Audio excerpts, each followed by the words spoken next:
जा, अभी आगे दूंगा। उसमें ये झूठ बोलने की जरूरत नहीं है, मैं 100 घर में गया, मैं 500 घर में गया, तो मैं हिसाब जोड़ूंगा ये 500 घर में गया तो अभी तक ये गांव बदलता क्यों नहीं। कभी कभी मैं किसी को पूछता हूँ कितने घर में गए, तो वो बोलते हैं 1000 घर में, तब तो क्रांति हो जानी चाहिए, नहीं होती तो इसका माने तुम गए नहीं, लेकिन झूठ बोल दिया। वो झूठ बोलना फिर धीरे धीरे आदत बन जाता है, आदत बनता है ना तो हर समय फिर झूठ बोलने का दिल करता है और उससे आप फंसते चले जाते। तो ये मन का व्यसन भी दूर होना बहुत आवश्यक है। तन का व्यसन तो बहुत आसान है, 2-4 साल में हम दूर कर पाते हैं। मन का व्यसन दूर करने में समय लगता है, लेकिन धीरे धीरे प्रयास रहना चाहिए। तो आज के शिविर में एक संकल्प लेके जाइए कि हम तन से तो व्यसन मुक्त हैं, मन से व्यसन मुक्त बने तो छोटे छोटे कुछ काम अपने जीवन में सतत करें, झूठ नहीं बोले किसी भी स्तर पर। अपने घर में आई बाबा के साथ झूठ नहीं बोले, पत्नी के साथ नहीं, बहन के साथ नहीं, तो उनके ऊपर भी असर होगा, वो भी आपके साथ झूठ नहीं बोलेंगे। बच्चों से झूठ नहीं बोलें। ज्यादातर घरों में ऐसा बहुत मैंने देखा है। मैं किसी के घर में गया और कोई व्यक्ति मुझसे मिलना नहीं चाहता, उसका बेटा आके बोलेगा बाबा घर में नहीं, तो मैं पूछ रहा कभी आएंगे, तो कहता बाबा से पूछ के बताता हूँ। अभी वो अंदर गया बाबा को पूछने के, वो पूछ के कभी आएंगे, मैं समझ गया बाबा घर में है, लेकिन बच्चे को बोल दिया कि जाके बोलो बाबा घर में नहीं। तो अब वो खुद तो झूठ बोलता है, बच्चे को भी सिखा दिया उसने।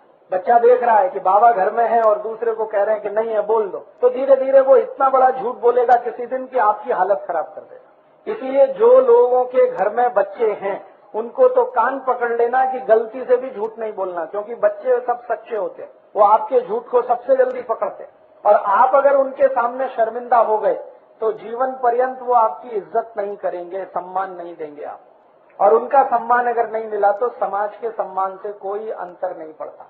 इसलिए मैं मानता हूं कि कार्यकर्ता जिसको होना है अच्छा, उसको झूठ तो कभी भी नहीं बोलना, किसी भी परिस्थिति, खराब से खराब परिस्थिति है तो नहीं।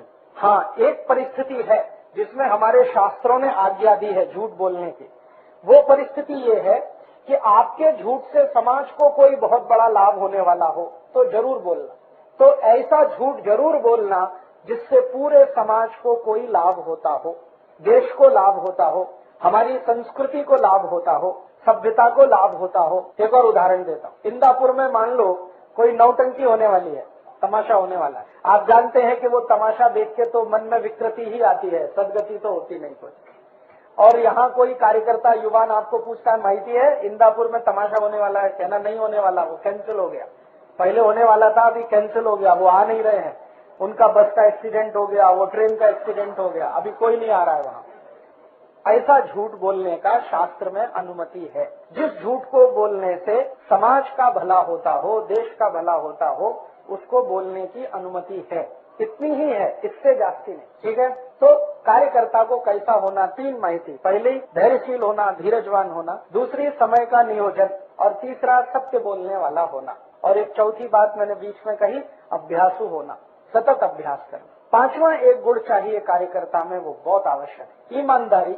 एकदम ईमानदार होना। ईमानदारी इस स्तर की कि आपको 1000 रुपए दिए कि जाओ ये काम करने का है, 1000 रुपए, व्यसन मुक्त युवक संघ के 1000 रुपए लेके जाओ। अभी उसमें से 870 खर्च हुए तो 130 रुपए वापस आने ही चाहिए, और जिसने दिए उसको हिसाब उसका मिलना ही चाहिए। भले वो बाद में 130 रुपए आप वापस मांगो कि अभी मुझे और जरूरत है, तो ठीक है, वो अलग बात है, लेकिन ईमानदारी इस स्तर की कि हमने जो कुछ खर्च किया, संगठन का हो या हमारा हो, उसका पाई पाई का हिसाब हमको माहिती होना चाहिए, हिसाब से पक्का होना चाहिए। इसको मैं दूसरी भाषा में कहता हूँ, हर कार्यकर्ता को जेब का पक्का होना चाहिए। जो जेब का पक्का नहीं है वो कार्यकर्ता होने के लिए मुश्किल करेगा। हमारे भारत में यही एक दुर्गुण सबसे ज्यादा इस समय फैला हुआ है। कोई भी पुढ़ारी ऊपर स्तर पर जेब का पक्का नहीं है, इसलिए भ्रष्टाचार भ्रष्टाचार भ्रष्टाचार। हर वर्ष हिंदुस्तान में 77,000 कोटी रुपए का भ्रष्टाचार होता है, पुढ़ारियों के द्वारा, अधिकारियों के द्वारा, और 30-32 हजार कोटी का,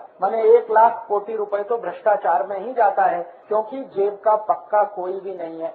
पहले कोई पक्ष वाले कहते थे हम ईमानदार हैं, लेकिन अभी उनकी भी धोती खुल गई है सबकी, कोई ईमानदार। अभी थोड़े दिवस पहले देखा, खासदार लोग संसद में प्रश्न पूछने का रिश्वत खाते हैं। अभी इससे ज्यादा नीचाई और क्या होगी। हम उन खासदारों को चुनकर भेजते हैं संसद में प्रश्न पूछने के, और उनके पगार पर कोटि कोटि रुपए खर्च करते हैं इसी काम के लिए। तो ये अगर जेब के पक्के होते तो ऐसा नहीं होता ना। अभी मैंने तो इस बार ये देखा कि जो खासदार पैसा खाते हैं, रिश्वत खाते हैं, वो साधारण नहीं है, उच्च सुशिक्षित है। उनमें से एक खासदार तो जो पकड़ा गया वो इंजीनियर है, अमेरिका से पढ़ के आया, डबल ग्रेजुएट है, बीई किया, बीटेक किया, अमेरिका से पढ़ के आया, सुशिक्षित है, और वही सबसे ज्यादा पैसा खाता है। तो ये जो हमारे मन में बैठा हुआ है कि सुशिक्षित है तो नहीं खाएगा भ्रष्टाचार, ऐसा कुछ नहीं है। सुशिक्षित भी भ्रष्टाचारी है, अशिक्षित तो जो है सो है। इसलिए इसका ध्यान हमेशा रखना है। कल को मान लो हम में से कोई खासदार बना और जेब का पक्का नहीं है तो पूरे व्यसन मुक्त युवक संघ का नाम डुबो देगा। तो हम में से कोई ऐसा ना बने, इसके लिए सतत प्रयास करने की आवश्यकता है, और ये प्रयास आप पूरी ताकत और ईमानदारी से करें, वो बहुत आवश्यक है। जेब का पक्का होना कार्यकर्ता को बहुत ही आवश्यक है, और एक गुण जो कार्यकर्ता में होना बहुत आवश्यक है, मैं उसको एक दूसरे भाषा में कहता हूँ, जेब का पक्का एक गुण, लंगोट का पक्का ये और भी आवश्यक है। क्योंकि आजकल क्या हो गया है कि समाज काम करने के लिए जब आप एक दूसरे के परिवार में जाएंगे और अगर आपका चरित्र पूरा खरा नहीं है तो आप तो बहुत बुरी स्थिति पैदा करने वाले, बहुत बुरा हाल होता है। मैंने बहुत लोगों को देखा है, बहुत चीजों में अच्छे हैं, अभ्यासु है, मन में बहुत ईमानदारी भी है, सत्य भी बोलते हैं, लेकिन लंगोट के पक्के नहीं है तो धर धरा के सब गिर जाता है। तो ये तो बहुत ही आवश्यक, चरित्र से खरा होना, लंगोट का पक्का होना, जेब का पक्का होना, फिर लंगोट का पक्का होना। मेरा मानना है कि ये दो गुण तो हर एक में कंपलसरी होने ही चाहिए। अगर ये दो गुण नहीं है तो आप कोई समाज काम नहीं कर सकते। अपने को आप झूठ बोल रहे हैं, दूसरों को भी झूठ बोल रहे हैं। कार्यकर्ता होने के लिए जो सबसे पहली दो प्राथमिक शर्त है, उनमें से एक है जेब का पक्का होना, दूसरा लंगोट का पक्का होना, चरित्र से खरा होना। कोई भी उंगली नहीं उठा सके कि इसके मन में कोई खोट है। और मैं आपको एक बात बता देता हूँ कि अगर आपके चरित्र में कहीं भी थोड़ी गड़बड़ी है ना, ढिलाई है, वो तुरंत समझ में आती है। ऐसा नहीं है कि आप उसको छुपा लें। और घर की जो महिलाएं होती है ना, उनको सबसे जल्दी समझ में आती है। ईश्वर ने, भगवान ने स्त्रियों को एक ऐसी शक्ति दी है जो पुरुष के पास नहीं है। वो किसी को देख के बता सकती है कि ये लंपट है कि ईमानदार है, चरित्र में ऊंचा है कि नीचा है। ये ईश्वर ने बड़ी जबरदस्त शक्ति महिलाओं को दी है, पुरुष को नहीं है। पुरुष नहीं बता सकता। महिलाएं तो आंखें में देखकर बता देगी कि ये आदमी खराब है, चरित्र का अच्छा नहीं। मेरी आई मुझे बताती है, मेरे घर में बहुत लोग आते हैं मुझे मिलने के लिए, हमारा दरवाजा हमेशा खुला, कोई कोई दिन तो 100 लोग आ जाते। मेरी आई सबको देख के बताती है ये आदमी बराबर नहीं है, अगली बार ये आना नहीं चाहिए घर में। और फिर मैं जब देखता हूँ, चेक करता हूँ तो वो बात बराबर खरी निकलती। उसकी आंखों में एक्सरे मशीन फिट है। तो एक बार मैंने मेरी आई को पूछा तुमको कैसे समझता है, तो उसने कहा ये सब आई को समझता है। और आप जब व्यसन मुक्ति का काम करेंगे तो परिवारों से संपर्क तो आने ही वाला है, घरों से संपर्क तो आने ही वाला है, और घरों में महिलाएं तो होती ही हैं, उनकी नजरों से आप बच नहीं सकते। इसलिए अपने मन में कहीं भी थोड़ी भी कहीं कमजोरी है तो पहले उसको ठीक करो, उसके बाद किसी के घर में प्रवेश करो। नहीं तो कल को कोई शिकायत आई तो काम तो एक बाजू में रह जाएगा, जिंदगी आपकी उसी शिकायत को दूर करने में निकल जाएगी। इसलिए हमें दो स्तर पर बहुत पक्का होने की जरूरत है कार्यकर्ताओं को। एक तो जेब से पक्का होना, दूसरा लंगोट से पक्का होना। ये दो गुण तो सबसे पहले चाहिए, बाकी बाद में आए तो चलेगा। अभ्यासु होना बाद में होगा तो चलेगा। आप मान लो आज अभ्यासु नहीं है, 2 साल बाद हो जाएंगे, 3 साल बाद हो जाएंगे, सतत सुनते सुनते अभ्यास हो जाएगा, वो चलेगा। 5 साल बाद भी अभ्यासु हो तो चलेगा। मैं तो कई बार ये कहता हूँ जीवन पर्यंत नहीं हो पाए तो भी चलेगा, लेकिन जेब का पक्का पहले हो जाओ, लंगोट के पक्के पहले हो जाओ, अभ्यासु बाद में भी हो तो चल जाए। समय का नियोजन नहीं कर पाते तो भी चल जाए, धैर्यशील नहीं रह पाते तो भी चल जाए। लेकिन ये दो चीजें तो एकदम ऐसी हैं जो तत्काल होनी चाहिए, और उसके लिए आपको थोड़ा अपने स्तर पर काम करने की जरूरत है।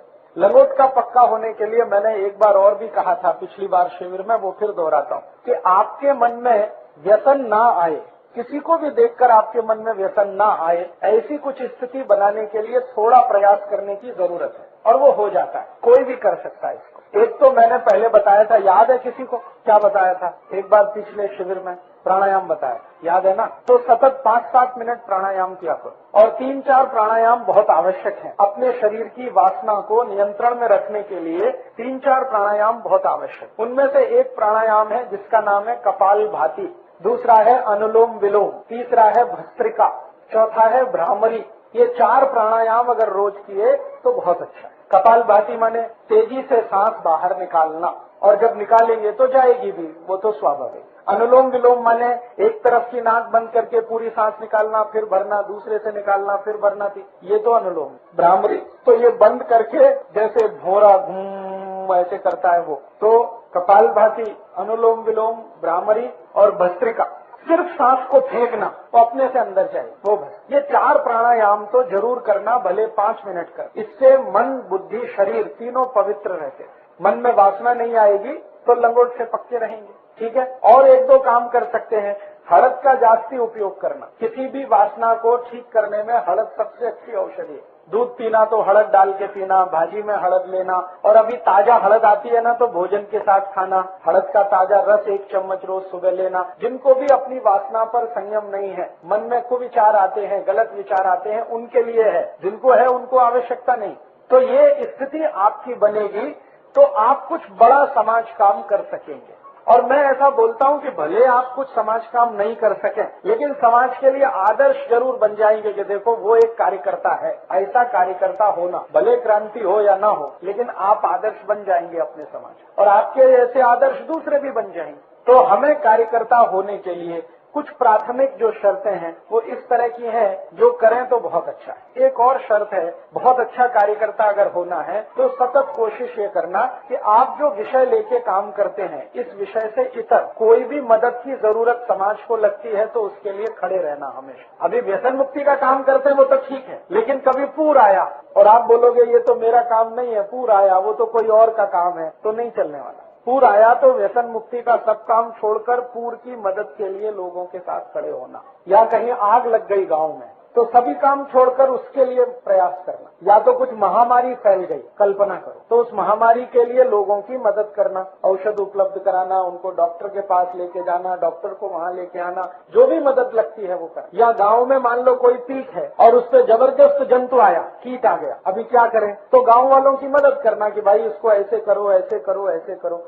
वो समय अपने विषय की बात ही नहीं करना। जब भी समाज को आपकी मदद की जरूरत है तो सभी कार्य छोड़कर मदद के लिए उपस्थित रहना। जैसे अभी एक कत्ल खाना खुलता है सोलापुर में, तो व्यसन मुक्ति का काम तो नहीं है, लेकिन वो कत्ल खाना बंद होना ही चाहिए। इसके लिए अगर हम ताकत लगाएंगे तो कल को कत्ल खाना बंद कराने वाले जो लोग, जिनका वही विषय है, वो आपके साथ आएंगे। तो जब भी समाज को आपकी मदद की आवश्यकता पड़े तो आप उस मदद के लिए तैयार रहना, ये बहुत आवश्यक है। आज ये नहीं हो पा रहा है। अलग अलग संगठन है, सबने अपने अपने विषय लेके काम करना शुरू किया, दूसरे को कुछ भी मदद लगती है वो साथ में नहीं आते, तो ना वो आगे बढ़ते हैं ना दूसरा आगे बढ़ता। पूरे भारत में हजारों की संख्या में संगठन काम करते हैं, एक ही विषय को लेके करते हैं, लेकिन समाज की मदद के लिए कभी आगे नहीं आते। तो समाज भी उनकी मदद के लिए आगे नहीं आता, वो अपने घर में रहते हैं, समाज अपने रास्ते चलता है। तो कभी भी समाज को आपकी मदद की जरूरत, अपेक्षा है, उस समय सब काम छोड़कर वो मदद के लिए जाना बहुत आवश्यक है। किसी भी कार्यकर्ता को ये गुण होना बहुत आवश्यक है। और एक गुण और होना आवश्यक है किसी भी कार्यकर्ता को, वो गुण ये है कि कभी भी किसी को मजाक नहीं करना। जैसे आप किसी को व्यसन मुक्त बनाना चाहते हैं, वो व्यक्ति बहुत दारू पीता है, ठीक है, पीता है, अभी उसका कोई कमजोरी है जिसके कारण वो पीता है, तो उसको दारू से बाहर निकालना ये हमारा कर्तव्य है, लेकिन कभी उसके लिए टीका नहीं करना, टिंगल नहीं करना, उसका मजाक नहीं करना। क्योंकि जैसे ही आपने टीका किया, टिंगल किया, तो आपका सारा काम व्यर्थ। उसको ये मान के कोशिश करना कि इसको कोई बहुत बड़ी कमजोरी है शरीर में। देखिए, व्यसन जब आता है ना शरीर में, तो शरीर की कमजोरी से आता है, दुर्गुण वो नहीं है। बहुत लोग कहते हैं कि ये व्यसन करता है इसलिए इसमें गुण कम है। गुण की कमी नहीं होती है, वो व्यक्ति को शरीर में कुछ कमजोरी आती है। कमजोरी क्या आती है? सभी व्यक्ति के शरीर में कुछ रसायन होते हैं, कुछ धातुएं होती हैं, उनमें से कोई 1-2 रसायन कम हो गए, कोई 1-2 धातुएं कम हो गई, तो व्यक्ति दारू पीना शुरू कर देगा, बीड़ी पीना, सिगरेट पीना, मावा खाना शुरू कर देगा। वो सामान्य रूप से मैंने जो शोध किया है वो ये कि सभी दारू पीने वाले लोगों के शरीर में एक केमिकल, एक रसायन की बहुत कमी आ जाती है। वो रसायन का नाम है सल्फर।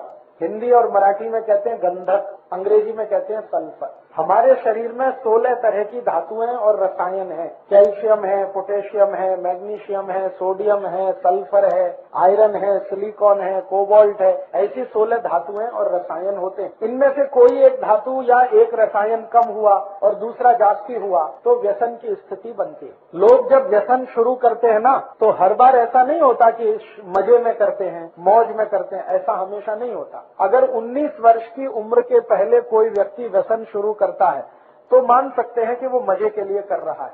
उसके बाद की उम्र का कोई व्यक्ति अगर व्यसन शुरू करता है तो जानने की कोशिश करो, कोई एक रसायन शरीर में बहुत कम होगा और जब तक उस रसायन की पूर्ति नहीं होगी तब तक वो व्यसन मुक्त भी नहीं हो। उसमें होगा क्या, शुरू में आपने उसको समझाया, 1-2 दिवस समझ गया, फिर कोई दिन चुपके से जाके पी के आएगा, आपको बताएगा भी नहीं।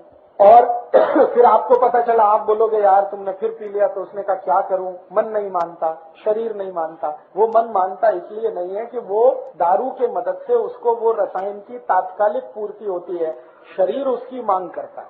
शरीर कहता है इसको पियो, इससे तुम्हारी ये कमी पूरी होती, लेकिन वो होती तात्कालिक है, परमानेंट नहीं है। तो ऐसे व्यक्ति को कोई औषध अगर दे दी जाए जो उसके रसायन की पूर्ति कर दे तो जीवन पर्यंत वो व्यसन मुक्त हो सकता है। अब वो क्या रसायन है वो जानना थोड़ा चिकित्सा विज्ञान का काम है। मैं इस पर थोड़ा शोध करता हूँ। चाय कॉफी जो लोग पी रहे हैं उनके शरीर में आर्सेनिक नाम के रसायन की बहुत कमी आती है, इसलिए वो बार बार चाय कॉफी। शराब पीने वालों को सल्फर, गंधक की बहुत कमी आती है शरीर में, इसलिए बार बार शराब पीते हैं। बीड़ी पीने वाले, सिगरेट पीने वाले और हुक्का पीने वाले, इनको शरीर में फास्फोरस की बहुत कमी आती है, इसलिए वो बहुत बार उसको पीते हैं। ऐसे 16 रसायन हैं, जिसकी भी कमी आएगी उसकी पूर्ति करने के लिए शरीर उसको प्रेरित करेगा, फिर जाकर वो पिएगा। तो ऐसी परिस्थिति है। तो आप अगर इसको समझ सकते हैं तो ये ध्यान रखिए कि कोई व्यक्ति अगर व्यसन कर रहा है तो उसके शरीर की कोई बड़ी भारी कमजोरी है या उसके शरीर में कोई बहुत बड़ी कमी है जिसके चलते वो ऐसा कर रहा है। कमी दूर हो जाए तो वो नहीं करेगा। तो इसलिए मैंने आपसे कहा कि कभी भी आप किसी भी व्यक्ति की जो इस तरह के व्यसन में फंसा हुआ है, टीका नहीं करना, मजाक नहीं करना, हंसी खिल्ली नहीं करना उसकी, क्योंकि वो उसकी कोई बड़ी कमजोरी है। वो जानबूझ के कई बार ऐसा नहीं करता है, कोई बड़ी कमजोरी के तहत करता है। तो भारत में 23 लाख संत हैं, 23 लाख इस देश में संत हैं। 23 लाख से भी जाती है, 23,80,000 और कुछ 100 में भी होंगे। ये सरकार के आंकड़े हैं। इतने साधु संत हैं, महात्मा हैं और 107 कोटि का भारत है। अगर ये कर लेते तो भारत में इतना भ्रष्टाचार, इतना अनाचार, इतनी व्यसन क्यों होती? तो साधु संत दूसरे को नहीं सुधारते, वो अपनी सेवा कराते। उनको अहंकार इस बात का है कि वो समाज को सुधारना कर रहे हैं, वो कोई समाज को सुधारना नहीं करते। ये बात मैंने बहुत बड़े बड़े संतों को कही है उनके मुंह पर कि आप तो अपनी सेवा करा रहे हैं, आपको अहंकार है कि आप समाज के लिए कर रहे हैं। समाज आपके लिए कर रहा है, आप समाज के लिए कुछ नहीं कर। तो आप में से किसी को साधु होने का नहीं है, ध्यान रखना है। संत भी होने का नहीं है, संत और साधु कहलाने की भी जरूरत नहीं। हम सामाजिक कार्यकर्ता हैं और हमारा स्थान बहुत ऊंचा है, क्योंकि हम समाज में रहते हुए कोशिश कर रहे हैं समाज को मदद करने की, अपना भी कल्याण कर रहे हैं दूसरे का। और ये जो साधु संत होते हैं वो हिमालय में चले जाते हैं, वो अपनी तपस्या करके अपना कल्याण करते हैं, देश का नहीं। तो इसलिए मैंने आपको कहा कि अगर आपने घर बनाया है, परिवार बनाया है, पत्नी है, बच्चे हैं, तो कभी भी ध्यान में ये नहीं लाना कि छोड़ के जाने का। कोई कुछ नहीं कर पाता। मैंने बड़े बड़े संतों को देखा है जिन्होंने घर छोड़ दिया, वो और परेशान है। हाँ, तो मैं कहता हूँ नहीं छोड़ते तो अच्छा था, क्योंकि इधर से भी गए उधर से भी गए, दोनों तरफ से गए। तो इसलिए मैं आपको ये कहता हूँ कि आपने घर बसाया, परिवार बसाया, घर संसार चलाते हैं, दुकान चलाते हैं, बिजनेस करते हैं, धंधा करते हैं, सर्विस करते हैं, खेती करते हैं, जो करते हैं वो ईमानदारी से करते करते ये करने का है। उसको छोड़ छाड़ कर कुछ जास्ती करेंगे, ये कभी नहीं करेंगे। ये आपका जो अध्यक्ष है ना, ये बहुत बार मुझे कहते हैं राजीव भाई नौकरी छोड़ने का है। मैं कहता हूँ बिल्कुल नहीं छोड़ने का। पूछो इनको कितनी बार बोला है कि मैं नौकरी छोड़ता हूँ, अभी अगले साल संपूर्ण काम करता हूँ। मैं बार बार एक ही बात कहता हूँ कि नहीं छोड़ने का, क्योंकि मैं जानता हूँ जिन्होंने सब छोड़कर काम किया बहुत परेशान हो। इसलिए समाज के बीच में रह के हमें करना है, परिवार के बीच रह के करना है। और अगर आप परिवार समाज में रह के करते हैं तो बहुत तारीफ की बात है।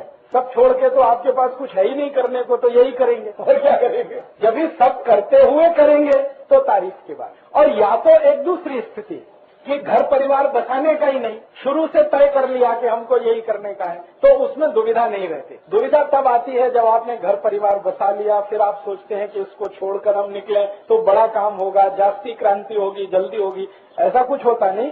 क्रांति जब होगी तब होगी। हाँ, वो तो मैंने आपसे कहा जल्दी होने वाली नहीं है, जब होगी तब होगी, लेकिन घर आपके हाथ से जाएगा। आप असंतुष्ट रहेंगे, दूसरे लोग भी आपको देखकर असंतुष्ट बनेंगे, क्योंकि वो कोई आदर्श स्थिति नहीं होती है। आदर्श स्थिति जो है ना, वो यही है कि हम समाज के बीच में रहकर ये सब करें। और मैं बड़े उदाहरण आपको देता हूँ, अब आपको जल्दी समझ में। रामचंद्र जी के बारे में सब जानते हैं, भगवान राम के बारे। अगर भगवान राम संन्यास लेते तो क्या नहीं ले सकते थे? ले सकते थे। जब 14 वर्ष का वनवास मिल गया तो कह देते कि अब तो सन्यासी होना ही अच्छा, लेकिन सन्यास नहीं लिया। वनवास में भी सन्यास नहीं लिया, पत्नी को साथ लेके गए। वो चाहते तो सीता को कहते जाओ, अभी तुम्हारा मेरा क्या लेना देना, तुम तुम्हारे घर चली जाओ, पिताजी के पास जाओ, दूसरी शादी कर लो, कुछ कर लो, मैं तो अब गया 14 साल के लिए वनवास। ऐसा नहीं कहा। उन्होंने कहा कि मैं वनवास जा रहा हूँ, सन्यासी होने नहीं जा रहा हूँ। वनवास माने राजमहल से दूर रहूंगा, लेकिन समाज के बीच में रहूं। तो जंगल में रहने वाला जो समाज है, जिसको हम आदिवासी कहते हैं, वनवासी कहते हैं, उनके बीच में रहूंगा और उनकी जो समस्याएं हैं उनका समाधान करूं। तो वो निकल गए 14 साल के लिए। और कहाँ रहे? जंगलों में रहे। जंगलों में कहीं भी मिले तो साधु संतों को वंदन किया, प्रणाम किया, लेकिन कभी भी खुद साधु संत होना है ऐसा नहीं तय किया। उनके गुरु थे वशिष्ठ और एक थे विश्वामित्र। दोनों ने बहुत समझाया, मेरे जैसे हो जाओ, माने गुरु हो जाओ। उन्होंने कहा कि आप अपनी जगह रहिए, मैं ऐसे ही रह के कुछ करूंगा। तो उन्होंने क्या किया? गांव गांव घूमे, वन वन गए, 14 साल घूमते रहे देश भर में। जहां जो समस्या मिली उसको समाज के लोगों की मदद से हल किया। कोई भी समस्या मिली, उस समस्या को हल करने के लिए अयोध्या से कुछ नहीं मंगाया, अपने राज्य से कुछ नहीं मंगाया, न सेना मंगाई, न पैसे मंगाए, न बंदूक मंगाई, न तीर कमान मंगाया। वो मंगाते तो कुछ भी आता। और कहानी तो ये है कि भरत सब कुछ लेके आए थे उनके लिए, तो भरत को वापस कर दिया कि लेके जाओ, ये सेना मुझे नहीं चाहिए, पैसा भी मुझे नहीं चाहिए, ये तुम्हारे राज्य का है, तुम लेके जाओ। मैं तो जिस समाज में हूँ इसी में रह के सब करने वाला। अगर पैसे की जरूरत पड़ेगी तो ये समाज मुझे देगा, सेना की जरूरत पड़ेगी तो ये समाज काम करेगा। मुझे अयोध्या की सेना से कुछ करने का नहीं है। ये बहुत बड़ी सीख है हमारे लिए। मतलब जहां हम हैं उसी समाज की मदद से हमें करना है। सेंट्रल गवर्नमेंट से कोई फंड आएगा, बंडा तात्या हमको कुछ पैसा भेजेंगे या सचिन शिंदे कहीं से फंड इकट्ठा करके भेजेंगे, तो ये होने वाला नहीं है। हाँ, आप हैं वहीं रहते हुए उनके बीच से संसाधन इकट्ठे करते हुए आपको काम करना। राम के जीवन से तो ये सीखने की आवश्यकता। उन्होंने तो पूरी जिंदगी गांव गांव, वन वन घूम घूम के समस्याओं का और उस समय में समस्या सबसे बड़ी ये थी कि जो दुष्ट लोग थे, राक्षस प्रवृत्ति के, वो संत लोगों को परेशान करते थे। ये सबसे बड़ी समस्या थी। राम ने सबको मारा और मरवाया, लेकिन किसी को भी मारने के लिए अयोध्या से सेना नहीं बुलाई, अयोध्या से धनुष तीर नहीं मंगाए, हथियार नहीं मंगाए, अस्त्र शस्त्र नहीं मंगाए। जो भी किया उन्होंने वो उन लोगों के बीच में रह के किया। ये तो बड़ी बात है। समाज के बीच में रहकर समाज का काम करो तो उसमें से रास्ते निकलते हैं और उद्देश्य पूर्ति होती है। समाज छोड़कर अगर निकल गए तो कोई समाज काम आप नहीं कर सकते। आप अपना काम जरूर करवाएंगे समाज से। मैंने कहा आप अपनी सेवा कराएंगे, समाज की सेवा आप नहीं कर पाएंगे। तो ये तो बहुत आवश्यक गुण है।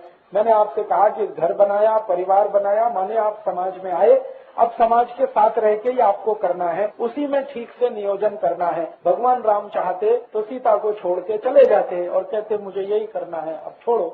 हम तो उनसे सीखे। 14 साल रखा साथ में, दुख हुआ, सुख हुआ, तकलीफ हुई, जो भी हुई, लेकिन वो साथ में रहकर ही सब किया हुआ। आप भी अपने मन में से ये निकाल देना कभी भी, क्योंकि कभी कभी कुछ कार्यकर्ता मुझे खत लिख देते और फोन भी कर देते हैं, राजीव भाई घर छोड़ दूं क्या, घर में पटता नहीं, बीवी मना करती है, मैं ये करना चाहता हूँ, झगड़ा होता है, अभी क्या करने का। तो मैं उसको कहता हूँ कि व्यसन मुक्ति का काम बंद करने का, पहले घर का काम करने का।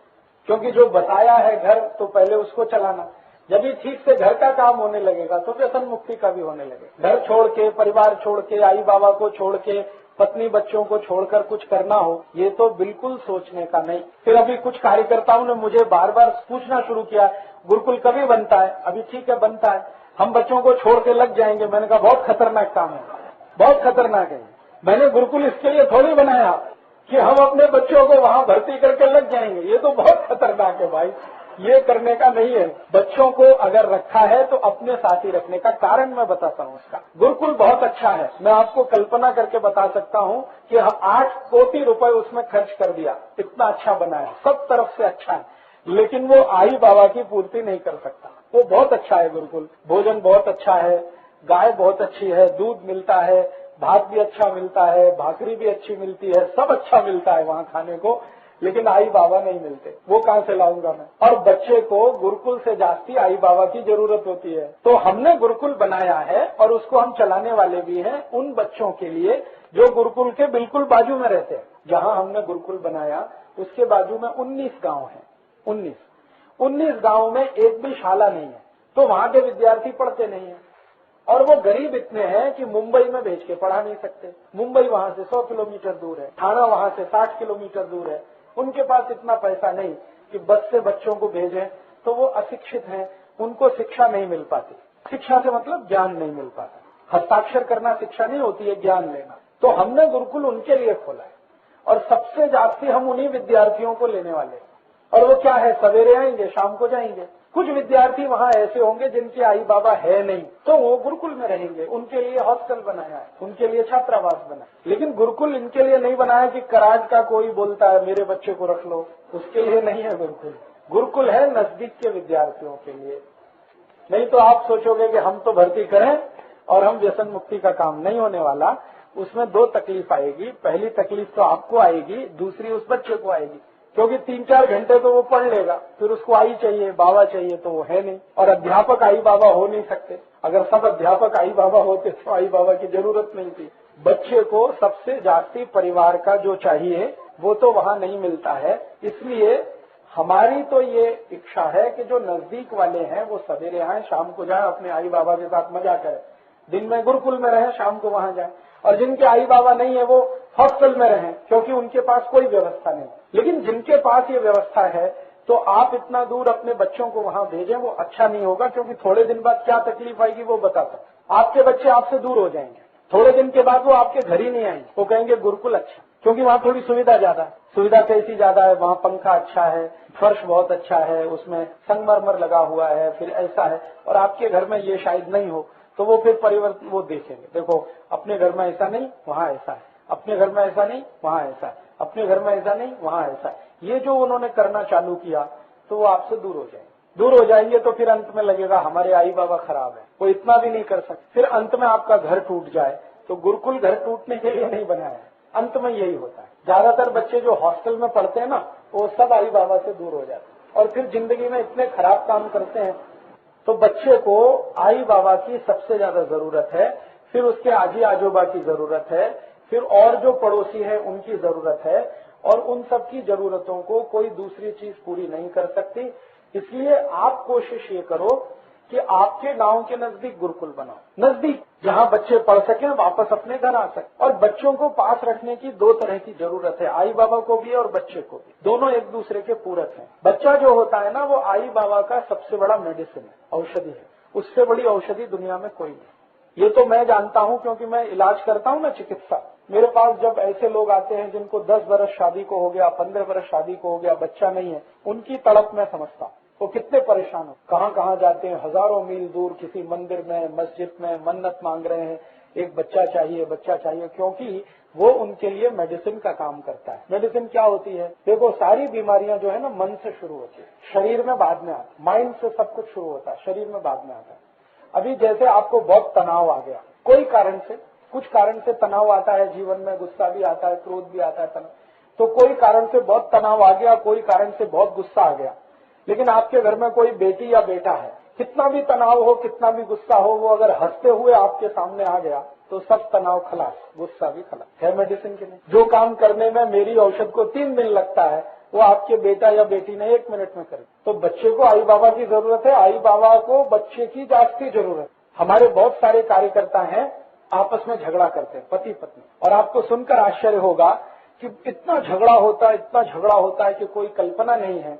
लेकिन डाइवोर्स नहीं होता, तलाक नहीं होता, क्योंकि बीच में एक बच्चा रहता है, वो दोनों को पकड़ के रखता है। बहुत झगड़े होते हैं, इतने झगड़े की कल्पना नहीं हो सकती। वो उसको गाली देगा, वो उसको गाली देगी, और खराब से खराब गाली। फिर भी तलाक नहीं होता। उसका मैं आश्चर्य से पूछता हूँ क्यों नहीं होता। मारपीट भी होती है, फिर भी तलाक नहीं होता, क्योंकि बीच में एक बच्चा है जिसने पकड़ रखा दोनों।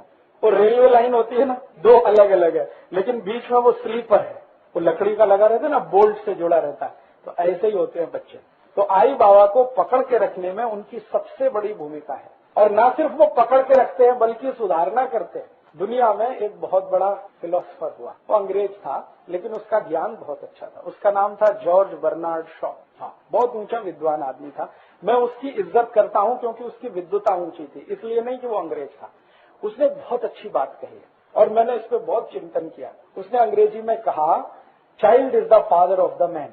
बच्चा जो है ना, अपने माँ बाप का बाप है। माने आई बाबा का आई बाबा वो ही है, वो बच्चा है। क्या होता है, कई बार पति पत्नी जो है ना, ऐसी छोटी छोटी बातों पे झगड़ा करते हैं जो मूर्खतापूर्ण होती हैं, लेकिन बच्चे उनका समाधान कर देते, बहुत अच्छे से कर। फिर उनको बाद में समझ में आता है क्या मूर्खता की बात थी जिस पे झगड़ा किया। तो ऐसे समय में हमेशा हमको उनकी जरूरत होती है। तो बच्चों को हमारी जरूरत है, वो ठीक है, हमको उससे जास्ती उसकी जरूरत है, क्योंकि हमको सुधारना होनी है। और वो सुधारना हर समय होती है, हर समय होती है। कोई भी व्यक्ति सबसे ज्यादा ईमानदारी के साथ शर्मिंदा हो सकता है तो अपने बच्चों से ही होता है। सबसे ज्यादा ईमानदारी। दूसरों के साथ तो बहुत टेढ़ा मेढ़ा व्यवहार करता है, लेकिन अपने घर में नहीं कर पाता है। मैंने पता नहीं एक बार आपको बताया कि नहीं, कार्यकर्ता कैसा होना चाहिए। वो सांप देखा है, सांप ऐसे ऐसे घूम के चलता, सड़क में जाएगा, रास्ते में जाएगा, इतना टेढ़ा मेढ़ा जाए, कितना टेढ़ा चलता। कभी कभी तो इतना टेढ़ा कि 8 का अंक बनाता है अंग्रेजी, इतना टेढ़ा। लेकिन अपने घर में घुसता है तो एकदम सीधा जाता है कि नहीं, देखा है कि बिल्कुल ऐसा ही चाहिए कार्यकर्ता। घर के बाहर कितना भी टेढ़ा मेढ़ा चले, लेकिन घर में घुसे तो एकदम सीधा चाहिए, तभी वो सच्चा कार्यकर्ता है। सीधा चाहिए माने उसके घर में जो आई बाबा हैं, बेटे बेटी हैं, पति पत्नी है, उसके साथ एकदम उसको सीधा होना चाहिए। ये सांप से सीखने की जरूरत है। ये जो प्रकृति है ना, इसमें जो भी पशु पक्षी है ना, इन सबसे सीखने को मिलता है। तो सांप जो सबसे खतरनाक हम मानते हैं, उससे भी ये सीखने को मिलता है कि घर में जाओ तो बिल्कुल सीधे, वहाँ कुछ टेढ़ा मेढ़ा नहीं करना। क्योंकि घर में कम से कम 2 लोग ऐसे हैं जिनके सामने तुम्हारा टेढ़ा मेढ़ा चलेगा नहीं। एक तुम्हारी आई और तुम्हारी पत्नी, दोनों के सामने टेढ़ा मेढ़ा नहीं चलता। हाँ, और उसके पीछे बहुत गहरा विज्ञान है कि यही 2 ऐसे व्यक्ति हैं, एक आई और पत्नी, जिसने आपको बहुत बार बिल्कुल नंगे देखा है और आप उसके साथ कुछ छुपा नहीं सकते। इसलिए ये कहा गया है कि घर में जाओ तो बिल्कुल सीधे जाओ, बाहर कुछ थोड़ा टेढ़ा मेढ़ा हो गया तो चलेगा, घर में नहीं। तो घर को संभालते हुए, संभालते हुए, आगे बढ़ाते हुए, बेटे बेटियों को पालन करते हुए, सब काम करते हुए ये करने का है। मन में ऐसा कोई आप बात लाएं कि भाई ये इससे छूटक मिल जाए, घर छूट जाए या बेटे बेटी छूट जाए, तो फिर वो तकलीफ आएगी। और मैं आपको पूरी विनम्रता से लेकिन बताता हूँ दृढ़ता से कि आप कुछ नहीं कर पाएंगे। मैंने ऐसे बहुत लोग देखे हैं, बहुत लोग, 1-2 की बात नहीं करता, हजारों की बात करता। बहुत बहुत तेजस्वी, बहुत तपस्वी, बहुत धैर्यशील, क्षमाशील, बहुत अभ्यासु, लेकिन यहाँ एक फ्रंट पे कमजोर, जीवन पर्यंत कुछ नहीं कर पाए और अंत में उनको शून्य ही हाथ में लगा। तो ये शून्य आपके हाथ में आए भविष्य में, ऐसा होना नहीं। तो इसके लिए सब काम करते हुए नियोजन के साथ समयबद्ध होकर आपको ये करने का है। तो ये कार्यकर्ता होने की कुछ विशेषताएं हैं जो मैंने आपसे बताई।